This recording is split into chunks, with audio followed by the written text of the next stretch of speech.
wonderful to be famous. According to the story, that's what the young lady said to the fat man, the fabulously fat, the fantastic, the famous fat man, when he took her to lunch at a fashionable restaurant and everybody turned and stared. Tell me, she said, do people always recognize you? Does everybody always know who you are? Well, my dear, said Mr. Chesterton, if they don't, they ask. Mr. Chesterton's The Man Who Was Thursday is a little like that. Roughly speaking, it's about anarchists. It was written, remember, in the boom of bomb-throwing in those radical, irresponsible days of the nihilists. And roughly speaking, it's a mystery story. It can be guaranteed that you will never guess the solution until you get to the end. It is even feared that you may not guess it then. You may never guess what The Man Who Was Thursday is about, but definitely, if you don't, you'll ask.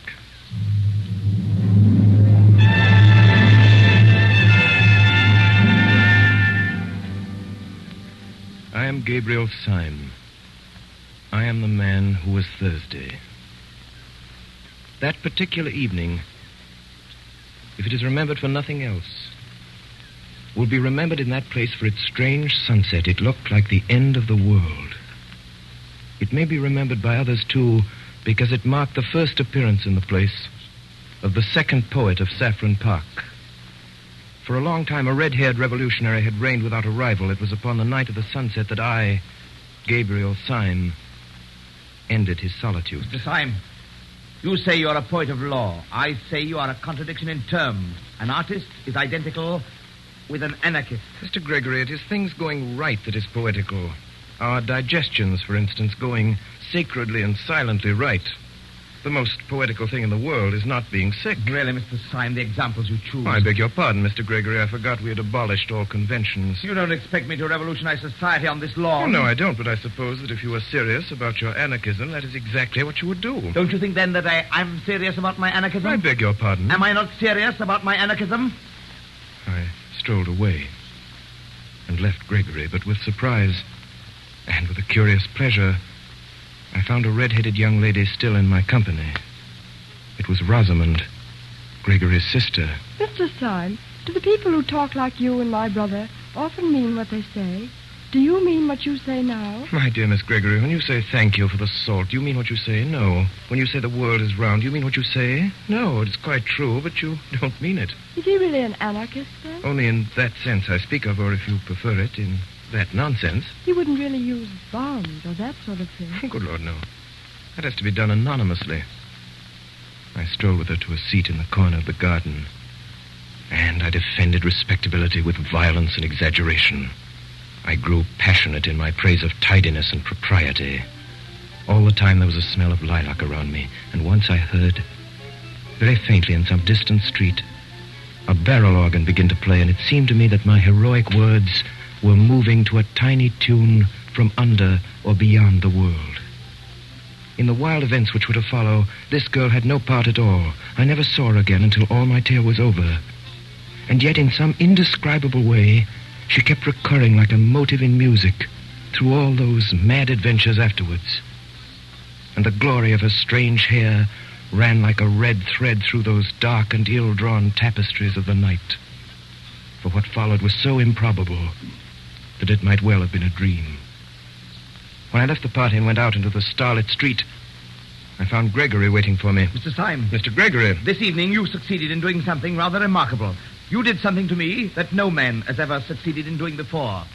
You irritated me. Oh, I'm very sorry. There is only one way by which that insult can be erased, and that way I choose. I am going at the possible sacrifice of my life and honor to prove to you that you were wrong in what you said. In what I said? You said I was not serious about being an anarchist. Mr. Syme, may I ask you to swear by whatever gods or saints your religion involves that you will not reveal what I am now going to tell you to any son of Adam, and especially not to the police?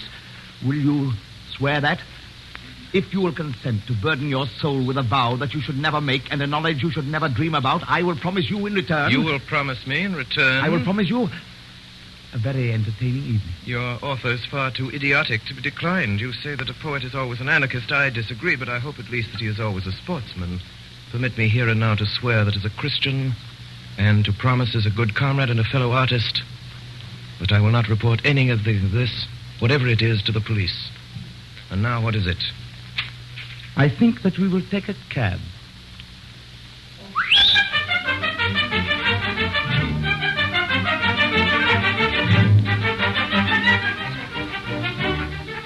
cab pulled up before a particularly dreary and greasy beer shop. We seated ourselves in a close and dim sort of bar parlor at a stained wooden table with one wooden leg. Mr. Syme, if in a few moments this table begins to turn around a little, please don't put it down to the champagne. I don't wish you to do yourself an injustice. Well, if I'm not drunk, I'm mad, but I trust I can behave like a gentleman in either situation. May I smoke? Certainly. Try one of mine. I took the cigar and started to light it almost before I had begun. The table at which we were sitting began to revolve, first slowly and then rapidly. You mustn't mind it. It's a kind of screw. Quite so, a kind of screw. How simple that is.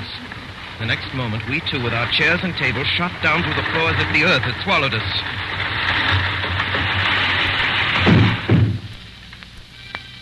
Gregory led me down a low, vaulted passage, at the end of which was a heavy iron door. Who is it? Mr. Joseph Chamberlain. It was obviously some kind of passport. We stepped into a queer steel chamber whose walls were hung with dubious and dreadful shapes, things that looked like the bulbs of iron plants or the eggs of iron birds. They were bombs. And now, my dear Mr. Syme, now we are quite cozy, so let us talk properly. You said you were quite certain I was not a serious anarchist. Does this place strike you as being serious? It does seem to have a moral under all of its gaiety, but tell me, you have a heavy iron door. You cannot pass it without submitting to the humiliation of calling yourself Mr. Chamberlain. You surround yourself with steel instruments which make the place, if I may say so, more impressive than homelike. Why, after taking all this trouble to barricade yourself in the bowels of the earth, do you then parade your whole secret by talking anarchism to every silly woman in Saffron Park? The answer's simple. When first I became one of the new anarchists, I tried all kinds of respectable disguises. But at last I went in despair to the president of the Central Anarchist Council, who is the greatest man in Europe. Oh, what's his name? You wouldn't know it. That is his greatness. He looked at me. You want a safe disguise, do you? I nodded. Why then, dress up as an anarchist, you fool. I took his advice and have never regretted it. I preach blood and murder to those women day and night, and by heaven they would let me wield their perambulators. You took me in. What do you call this tremendous president of yours? We call him Sunday. You see, there are 7 members of the Central Anarchist Council, and they're named after the days of the week. He is called Sunday by some of his admirers, Bloody Sunday. It's curious that you should mention the matter, because this very night we've called a meeting to elect a successor to the post of Thursday. And I don't mind telling you that it's almost a settled thing that I am to be Thursday. Gregory, I gave you a promise before I came to this place. Would you give me, for my own safety, a little promise of the same kind? Promise? Yes, a promise. I swore before God that I would not tell your secret to the police. Will you swear by humanity or whatever beastly thing you believe in that you will not tell my secret to the anarchists? Your secret? Have you got a secret? Yes, I have a secret. Will you swear? Yes, I will swear not to tell the anarchists anything you tell me. But look sharp. They'll be here in a couple of minutes. Well, Gregory, I don't know how to tell you the truth more shortly than by saying that your expedient of dressing up as an aimless poet is not confined to you or your president. We've known the dodge for some time at Scotland Yard. What do you say? Yes, Gregory. I'm a police detective. Mr. Joseph Chamberlain? Mr. Joseph Chamberlain. It was repeated twice, and thrice, and then 30 times. And the crowd of Joseph Chamberlains, a solemn thought could be heard, trampling down the corridor. Here are your friends, Gregory. Comrade Gregory, I suppose this man is the delegate? The fact is, comrade, I have been specially sent here to see that you show a due observance of Sunday. Well, comrade, I suppose we'd better give you a seat in the meeting. Gregory, I could see, was in an agony of diplomacy. Yes, I think it is time we began. The tug is waiting on the river. I move that Comrade Buttons take the chair. Second the motion! All those in favor? Aye! Carried. Comrade Buttons. Comrades, we all lament the sad decease of the heroic worker who occupied the post of Thursday in the Central Council until last week. He organized the great dynamite coup of Brighton, which under happier circumstances ought to have killed everybody on the pier. Upon you tonight, comrades, it devolves to choose out of the company present the man who shall be called Thursday. If any comrade suggests a name, I will put it to the vote. I move that Comrade Gregory be elected Thursday. Does anyone second? Second the motion. Before I put the matter to the vote, I will call on Comrade Gregory to make a statement. Gregory rose. He must have figured out that his best chance was to make a softened and ambiguous speech, such as would leave in my mind the impression that the Brotherhood was a very mild affair after all. My friend! There it is back there. It is deep under the earth that we, the persecuted, are permitted to assemble as the Christians assembled in the catacombs. Suppose we seem as shocking as the Christians because we are really as harmless as the Christians. Suppose we seem as mad as the Christians because we are really as meek. I am not meek. Comrade Witherspoon tells us that he is not meek. How little he knows himself. We are simple, as they were simple. Look at Comrade Witherspoon. We are modest, as they were modest. Look at me. We are merciful. I say we are merciful as the early Christians were merciful. Yet, this did not prevent their being accused of eating flesh. Now, we do not eat human flesh. Shame, why not? Comrade Witherspoon is anxious to know why nobody eats him. In our society, at any rate, which loves him sincerely, which is founded on love. No, down with love. Which is founded on love. There will be no difficulty about the aims which we shall pursue as a body, or which I should pursue were I chosen as the representative of that body. Does anyone oppose the election of Comrade Gregory? Yes, Comrades! Who are you? Gabriel Syme! Comrade Syme! Comrade Syme, the special delegate. Have we come here for this? Comrades, we line these walls with weapons and bar that door with death. Lest anyone should come and hear Comrade Gregory saying to us, be good and you will be happy. Honesty is the best policy and virtue is its own reward. Comrade Gregory has told us that we are not the enemies of society. But I say that we are the enemies of society, and so much the worse for society. Hypocrite! Comrade Gregory accuses me of hypocrisy. He knows as well as I do that I am keeping all my engagements and doing nothing but my duty. I do not mince words. I do not pretend to. We do not want the Supreme Council of Anarchy infected with a maudlin mercy. Have Gregory and his milk and water methods on the Supreme Council. I would offer myself for election. Stop, you Stop, I tell you. I move as an amendment that Comrade Syme be appointed to the post. Stop all this, I tell you. Stop it. It is all impossible. I beg to second the election.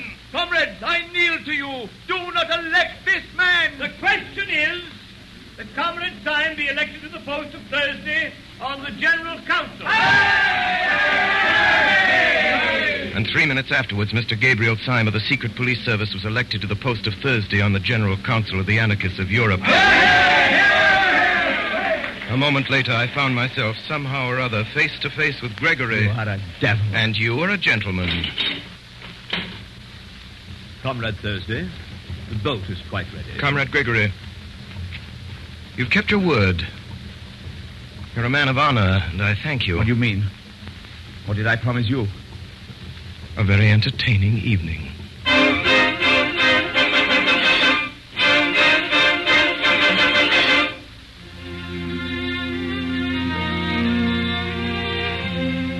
My name is really Gabriel Syme. I'm not merely a detective who pretends to be a poet. I'm really a poet who has become a detective. I come of a family of cranks. One of my uncles always walked about without a hat. And another had made an unsuccessful attempt to walk about with a hat and nothing else. Being surrounded with every conceivable kind of revolt from infancy, I had to revolt into something, so I revolted into the only thing left, which was sanity. Now, some months before that evening in Saffron Park, I appeared before a high official in Scotland Yard. I was led to a side door. And almost before I knew what I was doing, I was suddenly shown into a room, the abrupt blackness of which startled me like a blaze of light. Are you the new recruit? All right, you're engaged. I really have no experience. No one has any experience of the Battle of Armageddon. But I'm really unfit. You're willing, that is enough. Well, really? I don't know any profession of which mere willingness is the final test. I do. Martyrs. I'm condemning you to death. Good day.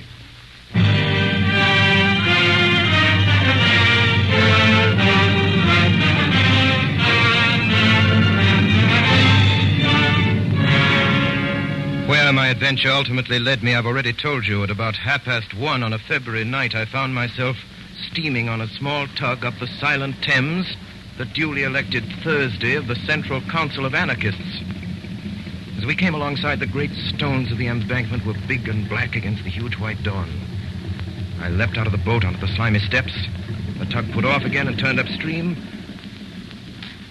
And I saw that there was a man leaning over the parapet and looking out across the river. And then the man smiled. And his smile was a shock.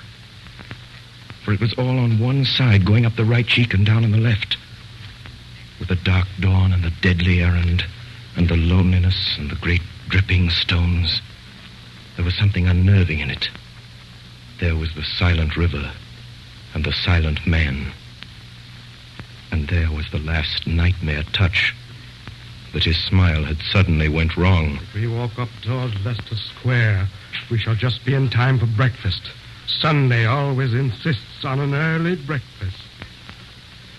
At one corner of Leicester Square, there projected the balcony of a prosperous but quiet hotel. The balcony contained a breakfast table, and round the breakfast table, glowing in the sunlight, were a group of noisy and talkative men, all dressed in the insolence of fashion.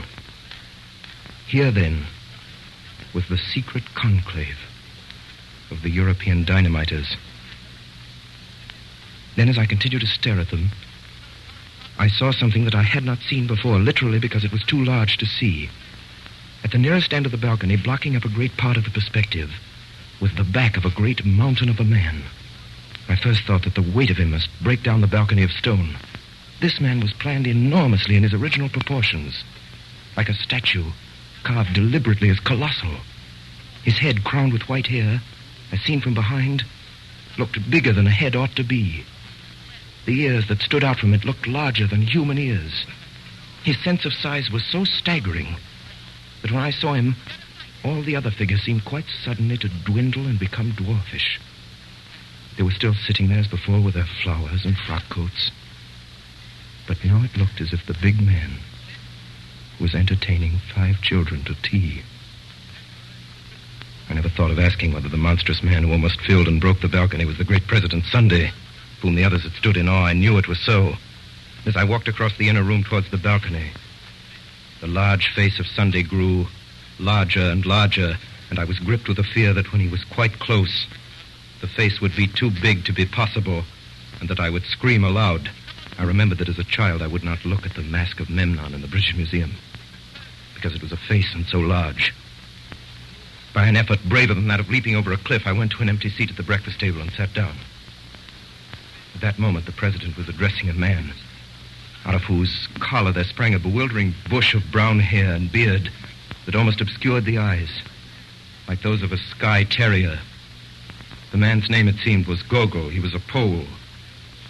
And in this circle of days, he was called Tuesday. Our friend Tuesday insists on the ways of the stage conspirator.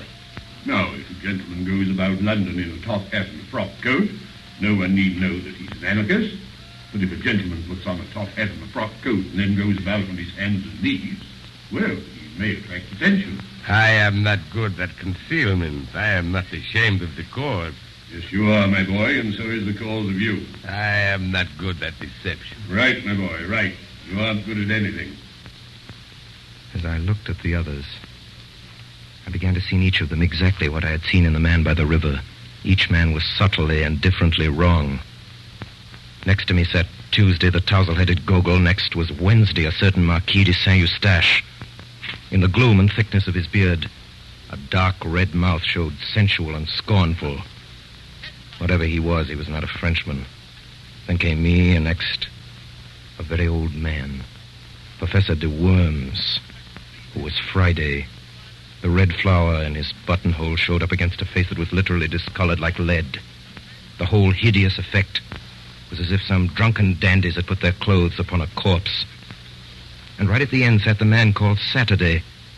His name was Dr. Bull. There was nothing whatever odd about him except that he wore a pair of dark, almost opaque spectacles. And it occurred to me that his eyes might be covered up because they were too frightful to see. Such were the 6 men who had been sworn to destroy the world. Only 3 days afterwards, it appeared, the King of England was to meet the President of the French Republic in Paris. And over their bacon and eggs upon their sunny balcony, these beaming gentlemen had decided how both should die. Even the instrument was chosen. The black-bearded Marquis, it appeared, was to carry the bomb. Most of the talkers paid little attention to me, but the President was always looking at me steadily and with a great and baffling interest. I was sure that in some silent and extraordinary way, Sunday had found out that I was a spy. Meantime, the men were eating as they talked. The Marquis took a great bite of bread and jam. I have often wondered whether it wouldn't be better for me to do it with a knife. And it would be a new emotion to get a knife into a French president and wriggle it around. You're wrong. The knife was merely the expression of the old personal quarrel with a personal tyrant. Dynamite is not only our best tool, but our best symbol. It expands. It also destroys because it broadens. And a man's brain is a bomb. My brain feels like a bomb night and day. It must expand. It must expand. A man's brain must expand. If it breaks the universe. I don't want the universe broken up just yet. I want to do a lot of beastly things before I die. I thought of one yesterday in bed. The question, gentlemen, is how Comrade Wednesday is to strike the blow. As to the actual arrangements, I suggest that tomorrow he should go first of all. Before we discuss that, I have something very particular to say. The instant of choice had come at last. The pistol was at my head. More speeches, more compromise. Go. Sit down with the other gentlemen at this table. For the first time this morning, something intelligent is going to be said. I sat down first. No one except me seemed to have any notion of the blow that was about to fall. Comrades, we have spun out this farce long enough. We were discussing plans and naming places. I propose that those plans and places should be left wholly in the control of Comrade Saturday, Dr. Bull. Not one word more about the plans and places must be said at this meeting. They all moved feverishly in their seats, except me. I sat stiff in mine with my hand in my pocket and on the handle of my loaded revolver. Gentlemen, there is a spy at this table. He'll waste no more words. His name... I half rose from my seat, my finger firm on the trigger. His name is Gogol. He's that hairy humbug over there who pretends to be a Pole. How in God's name did you And know? now, my man, I gather that you fully understand your position. You bet. I see it's a fair cop. All I say is I don't believe any Pole could have imitated my accent like I did his. I concede the point. I believe your accent to be inimitable, so I shall practice it in my bath. Do you mind leaving your beard with your card? Not a bit. Tuesday, if you ever tell the police or any human soul about us, I shall have exactly 2.5 minutes of discomfort. On your discomfort, I will not dwell. Good day. Mind the step. The detective who had masqueraded as Gogol rose to his feet without a word and walked out of the room with an air of perfect nonchalance.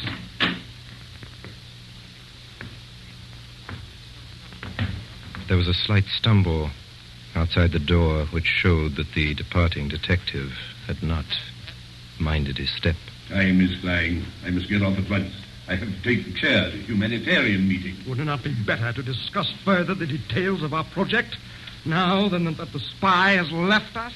Secretary, if you take your head home and boil it for a turnip, it might be useful.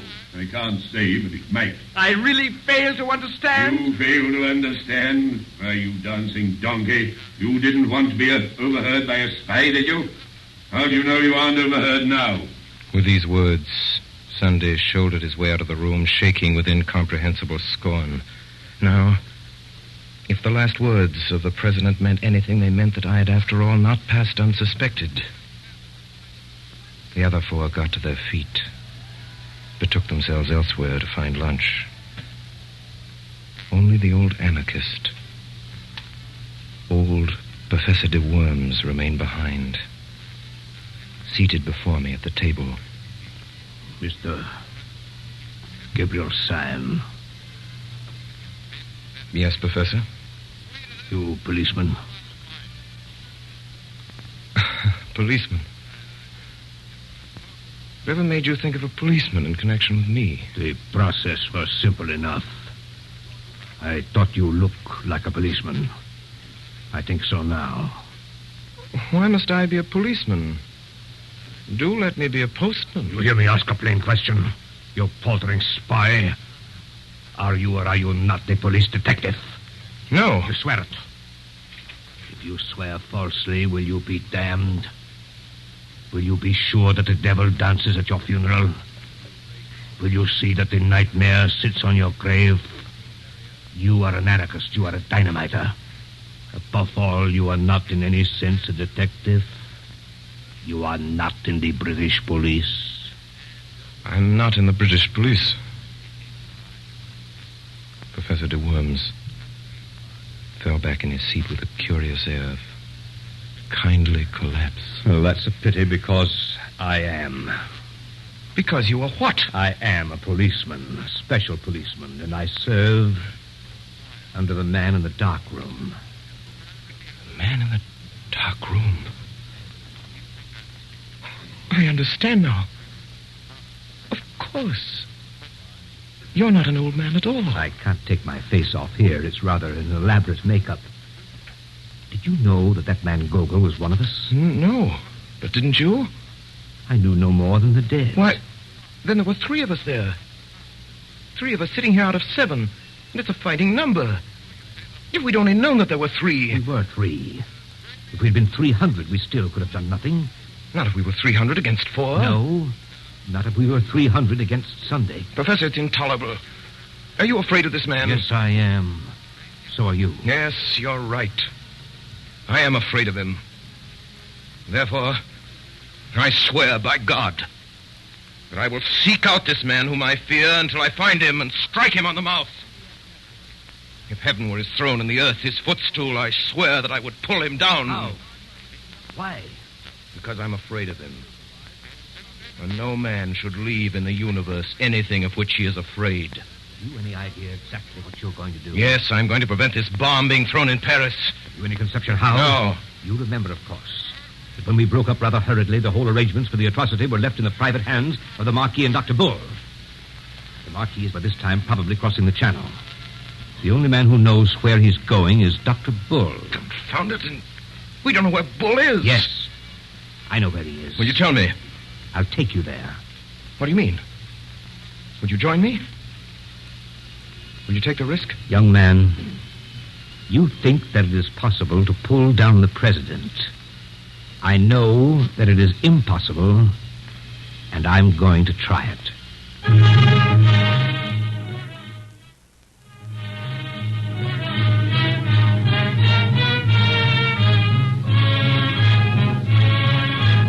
Call your special attention to the new series of broadcasts by the Mercury Theatre with Orson Welles as star and director, which will commence next Sunday night at 8 p.m. Eastern Daylight Saving Time. And now a brief pause for station identification. This is the Columbia Broadcasting System.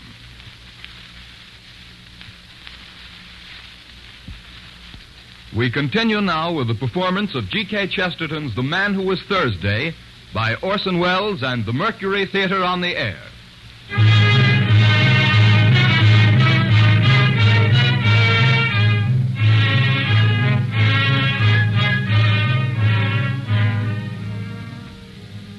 The professor led me to a very respectable inn. And in that place we dined very thoroughly. Can you play the piano? Yes, I'm supposed to have a good touch. You would have done just as well if you could work a typewriter. Thank you. You flatter me. Listen to me. There is no man except the president who is so seriously startling and formidable as Dr. Bull, that little grinning fellow in goggles. Depend on it. Sunday was not asleep when he locked up all the plans of this outrage in the round, black head of Dr. Bull. Do you think that this unique monster will be soothed if I play the piano to him? I mentioned the piano because it gives one quick and independent fingers. Sime, if we are to go through this interview and come out sane or alive, we must have some code of signals between us that this brute will not see.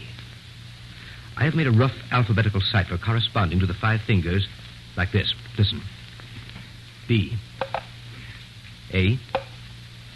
D. Bad.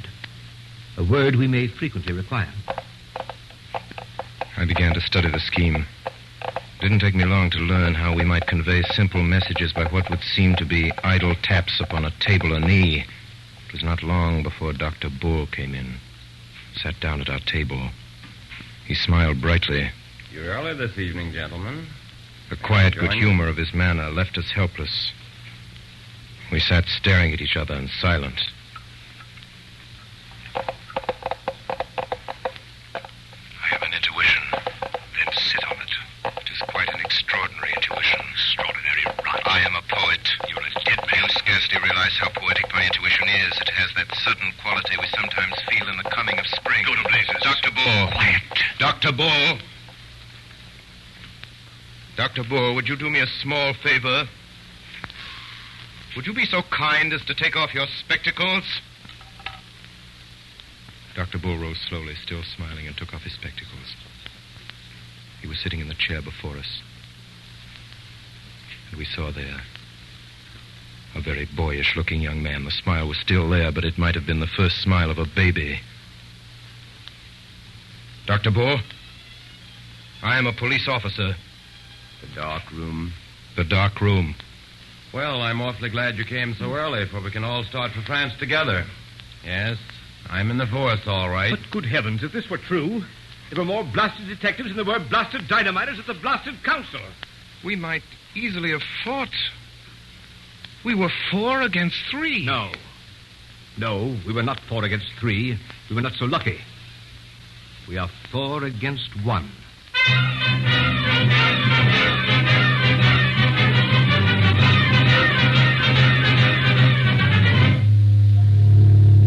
An hour later, we were already on the Calais boat. The fact that comes of it is this. We 3 are alone on this planet. Now we must do something to keep the Marquis in Calais till tomorrow midday, while the King goes safely through Paris. The only thing I can see to do is actually to take advantage of the very things that are in the Marquis's favor. Gentlemen, I'm going to profit by the fact that he is a nobleman and has many friends and moves in the best society. What the devil are you talking about? The Marquis cannot deny that he is a gentleman, and in order to put the matter of my social position quite beyond a doubt, I propose, at the earliest opportunity, to knock his hat off. Oh, but here we are in the harbor. Gentlemen, we've reached Calais.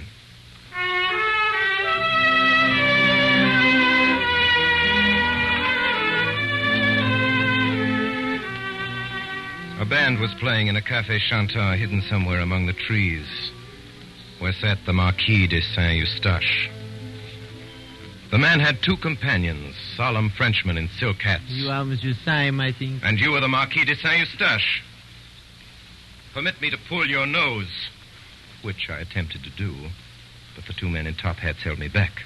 This man has insulted me. Insulted you when? Oh, just now. He's insulted my mother. Insulted your mother? Well, anyhow, my aunt. But how can the Marquis have insulted your aunt just now? He has been sitting here all the time. Ah, it was what he I said. said nothing at all except about the band. I only said that I like Wagner, played well. It was an allusion to my family. My aunt played Wagner badly. It was a painful subject. We are always being insulted about it. This seems most extraordinary. Oh, I assure you, the whole of your conversation was simply packed with sinister allusions to my aunt's weaknesses. Oh, this is nonsense.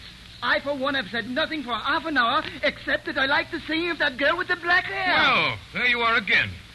My aunt's was red. It seems to me that you're simply seeking a pretext to insult the Marquis. By George.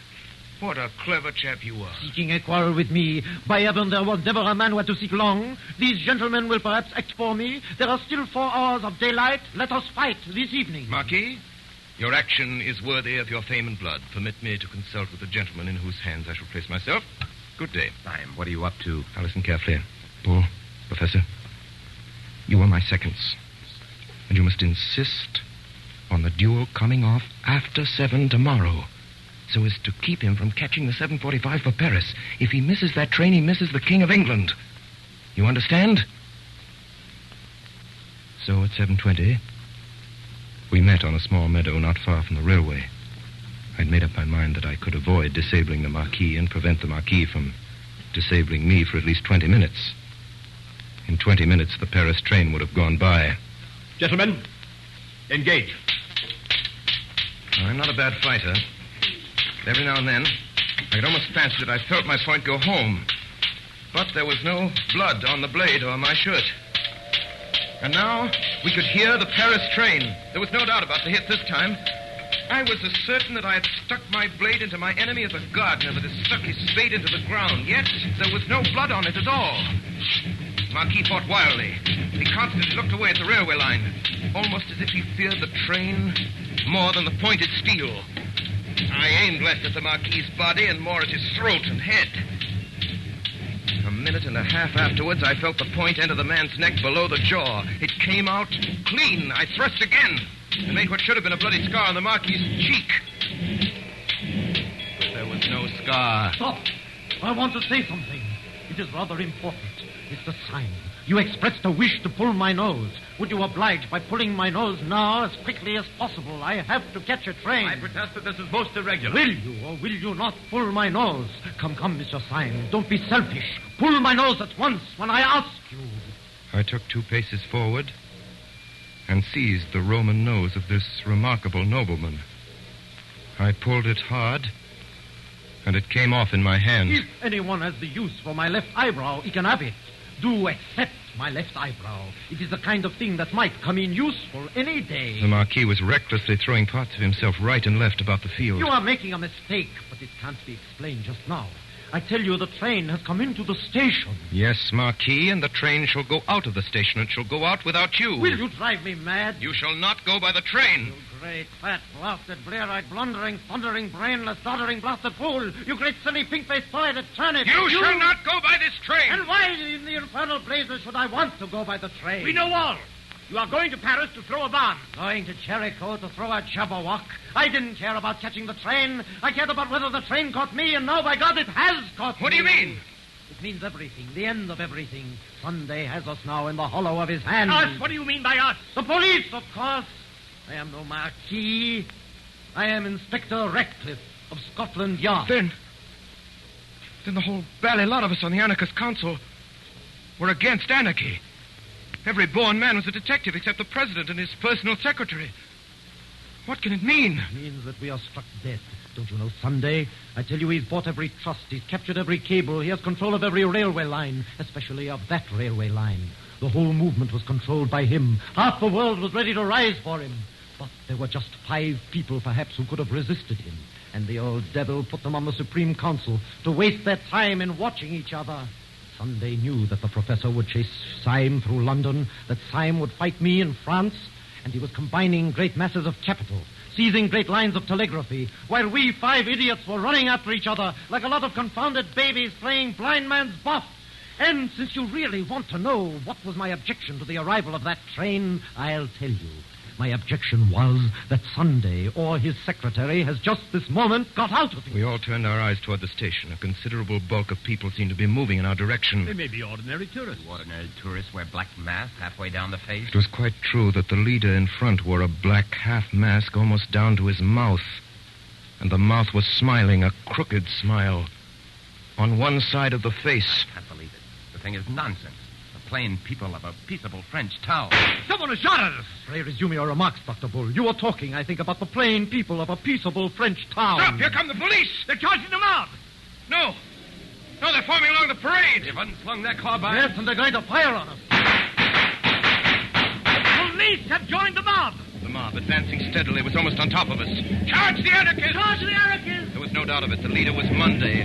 Monday, secretary of the council. Under the black mask, his mouth was working horribly. Monday! Stop! Charge the anarchists! Swords!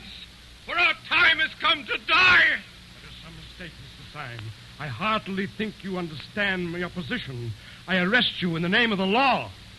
Of the law? But you are the secretary of the anarchist council. Nonsense. I am a detective from Scotland Yard.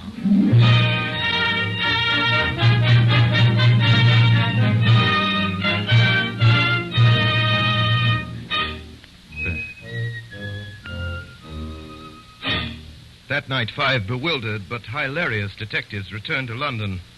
And next morning, having found Gogol, we marched stolidly toward the hotel in Leicester Square. This is more cheerful. We're 6 men going to ask one man what he means. I think it's a bit queerer than that. I think it's 6 men going to ask one man what they mean. We saw at once the little balcony and a figure that looked too big for it. He was sitting alone with bent head, poring over a newspaper, but all his counselors would come to vote him down, cross that square as if we were watched out of heaven by 100 eyes. We went up the dark stair in silence. Delightful. So pleased to see you all. What an exquisite day it is. Is the king dead? No, sir, there has been no massacre. I bring you news of no such disgusting spectacle. Disgusting spectacles? You mean Dr. Bull's spectacles? My spectacles are blackguardly, but I'm not. Look at my face. I dare say it's the sort of face that grows on one. In fact, it grows on you. I dare say it'll grow on me someday. We have come here to know what all this means. Who are you? What are you? What am I?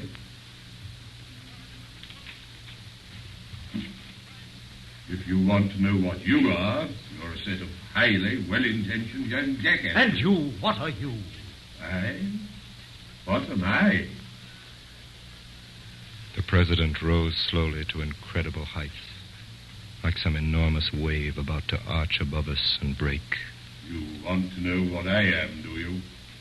Bull, you're a man of science. Grub in the roots of these trees and find out the truth about them. Syme, you're a poet. Stare at those morning clouds and tell me the truth about morning clouds. But I tell you this, that you will have found out the truth of the last tree and the topmost cloud before the truth about me. You will understand the sea, and I shall still be a riddle. You shall know what the stars are and not know what I am. Since the beginning of the world, all men have hunted me like a wolf. Kings and sages and poets and lawgivers, all the churches and all the philosophers. But I have never been caught yet, and the skies will fall in the time I turn to bay. I have given them a good run for their money, and I will now. Before any of us could move, the monstrous man had swung himself over the balustrade of the balcony, yet before he dropped, he pulled himself up again and thrust his great chin over the edge of the balcony. There's one thing I'll tell you, though, about who I am. I am the man in the dark room who made you all policemen.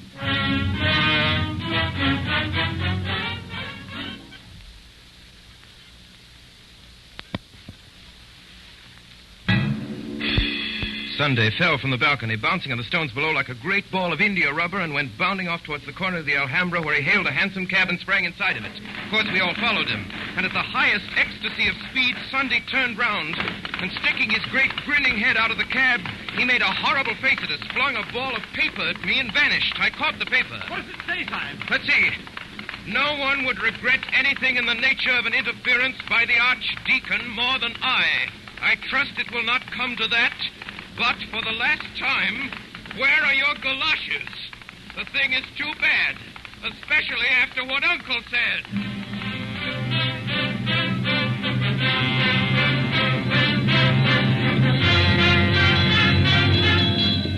Fire engine appeared, and the president leaped incredibly from his hansom, caught the back of the engine, and slung himself onto it. After him! There's no mistaking the fire engine! Our cabmen whipped up their horses, and the president acknowledged this proximity by coming to the back of the fire engine, bowing repeatedly, kissing his hand, and finally flinging out to us a neatly folded note. Read it! Read it! Fly at once!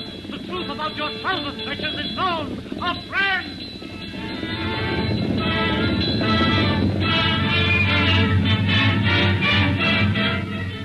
What place is this? Sunday had jumped from the fire engine over an iron gate, and we'd followed him to a kind of park. Can it be the old devil's house? No, you fools! It's the zoo! Come this way. That's what? Come where? The elephant. An elephant? An elephant has gone mad and run away. What? Yes, he's run away with an old gentleman, a poor old gentleman with white hair. What sort of old A gentleman? very large and fat old gentleman in light grey clothes. The elephant has not run away with him. He has run away with the elephant. And by thunder, there he is. There was no doubt about it this time. Clean across the space of grass, with a crowd screaming and scampering gaily at his heels, went a huge gray elephant. On its back sat President Sunday with all the placidity of a sultan. Stop him! He'll be on the gate!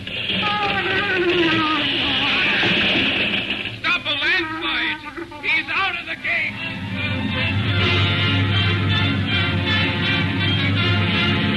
Through street after street, through district after district, went the prodigy of the flying elephant, and we followed it through the city, out into the suburbs, and finally to a fairgrounds. The president had disappeared. Look! Look over there! Look at what? Look at the captive balloon! Why the blazes should I look at a captive balloon? What is there queer about a captive balloon? Nothing, except that it isn't captive. 10,000 devils! He's got into it!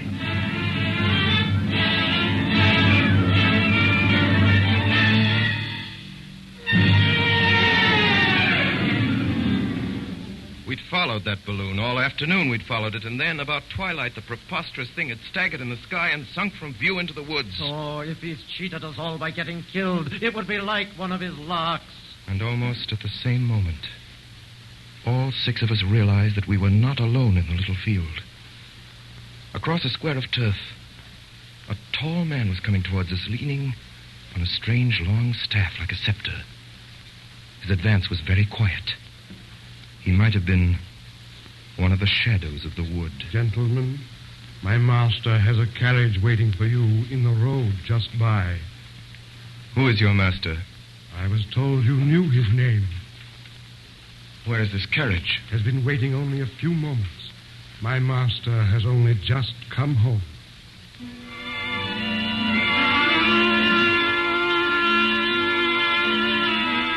All 6 of us compared notes afterwards and quarreled. But we all agreed that in some unaccountable way the place where we came that night reminded us of our boyhood. It was either this elm top or that crooked path. It was either this scrap of orchard or that shape of a window. But each man of us declared that he could remember this place before he could remember his mother.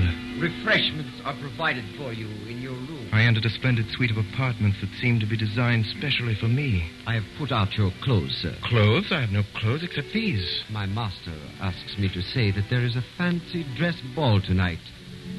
You're to be dressed as Thursday, sir. Dressed as Thursday? Doesn't sound a very warm costume. Oh, yes, sir. The Thursday costume is quite warm, sir. It fastens up to the chin.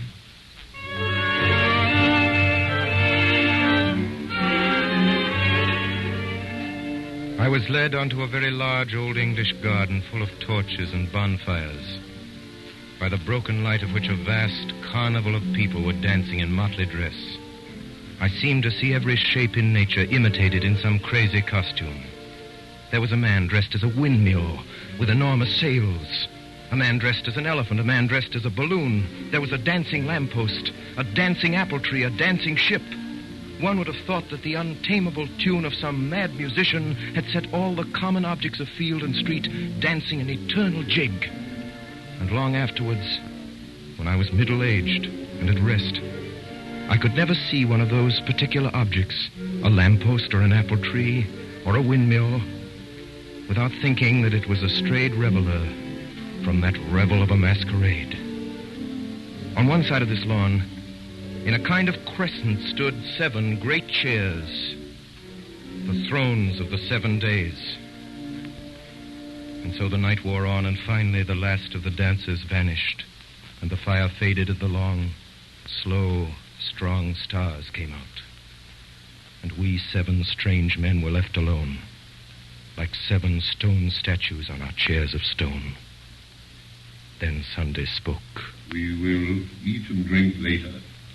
Let us remain together a little, we who have loved each other so sadly and have fought so long. I seem to remember only centuries of heroic war, in which you were always heroes, epic on epic, Iliad on Iliad, and you always brothers in arms.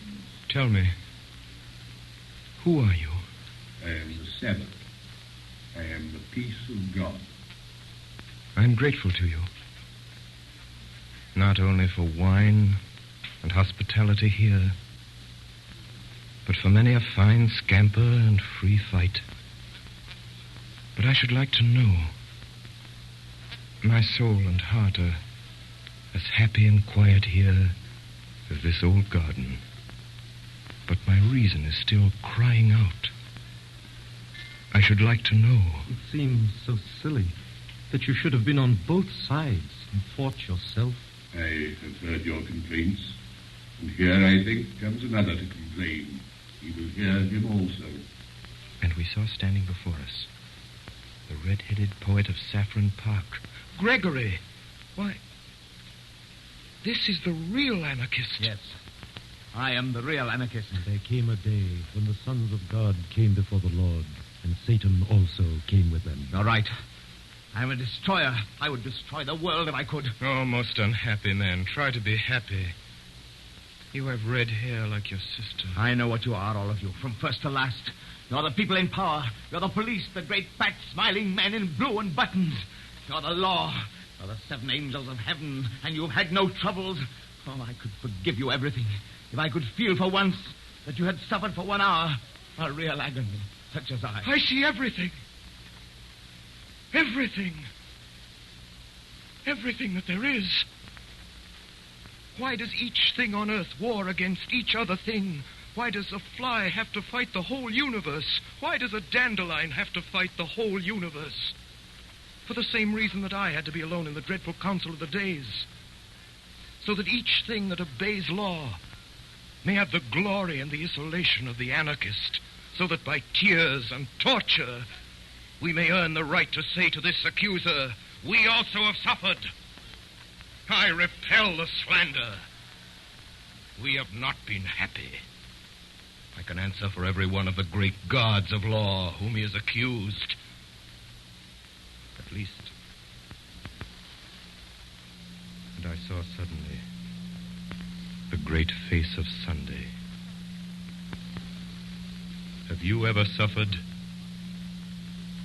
As I gazed, the great face grew to an awful size larger than the colossal mask of Memnon, which had made me scream as a child.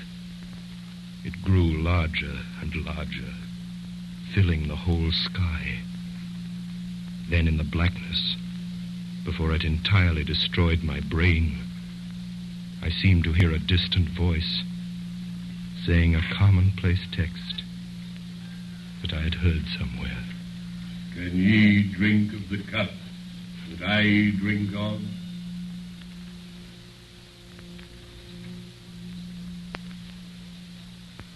When men in books awake from a vision, they commonly find themselves in some place in which they might have fallen asleep. I could only remember that gradually and naturally, I knew that I was awake and had been walking along a country lane. Dawn was breaking over everything, in colors at once clear and timid, as if nature made a first attempt at yellow and a first attempt at rose. A breeze blew so clean and sweet that one could not think it blew from the sky. It blew rather through some hole in the sky. I felt a simple surprise when I saw, rising all round me on both sides of the road, the red, irregular buildings of Saffron Park. I walked by instinct along one white road on which early birds hopped and sang, and found myself outside a fenced garden.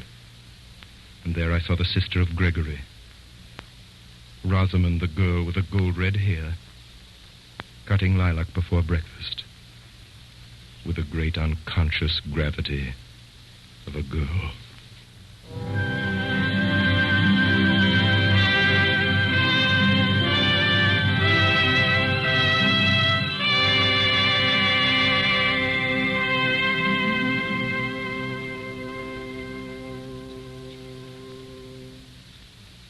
Tonight, the Columbia Broadcasting System, through its member stations coast to coast, and the network of the Canadian Broadcasting Corporation, has brought you a production of G.K. Chesterton's The Man Who Was Thursday, by Orson Welles and the Mercury Theatre on the air. The adaptation for radio was made by Mr. Welles. This Monday night concludes the summer broadcasts, which have introduced the Mercury Theatre as the first complete theatrical producing company in radio. But the tremendous response which their efforts have drawn from all parts of the country has ensured their continuance with us through the coming months. The Columbia Broadcasting System is therefore proud to announce a new series of weekly productions by Orson Welles and the Mercury Theatre on the air, beginning next Sunday evening, September the 11th, from 8 to 9 o'clock Eastern Daylight Saving Time. The first play next Sunday at 8 will be Vincent Van Gogh, an original drama based on the letters of the famous painter to his brother Theo and the records of his biographers. In the cast this evening, Sunday, Eustace Wyatt, the Professor Ray Collins, Gregory George Coulouris, the Marquis Edgar Barrier, Gogol Paul Stewart, Bull Joseph Cotton, the Secretary Erskine Sanford, Witherspoon Alan Devitt, Rosamond Anna Stafford, and Gabriel Syme, The Man Who Was Thursday, by Orson Welles. Davidson Taylor supervised for the Columbia Network. This is Dan Seymour speaking. The orchestra was directed by Alexander Semler.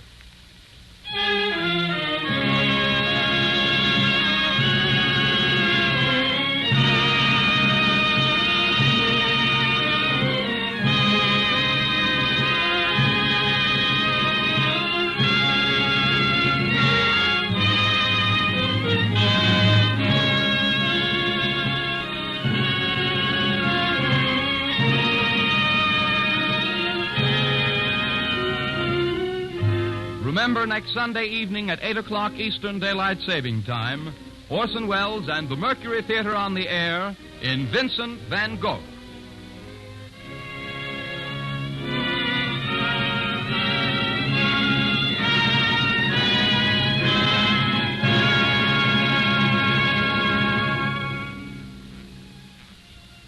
Be sure to be at your radio next Monday at 9 p.m. Eastern Daylight Saving Time. That's when the Lux Radio Theater begins its new series of broadcasts, same stations as last year. The first presentation will be Spawn of the North, with George Raft, Fred McMurray, John Barrymore, Dorothy Lamour, and Akim Tamirov. Next Monday at 9 p.m. Eastern Daylight Saving Time. This is the Columbia Broadcasting System.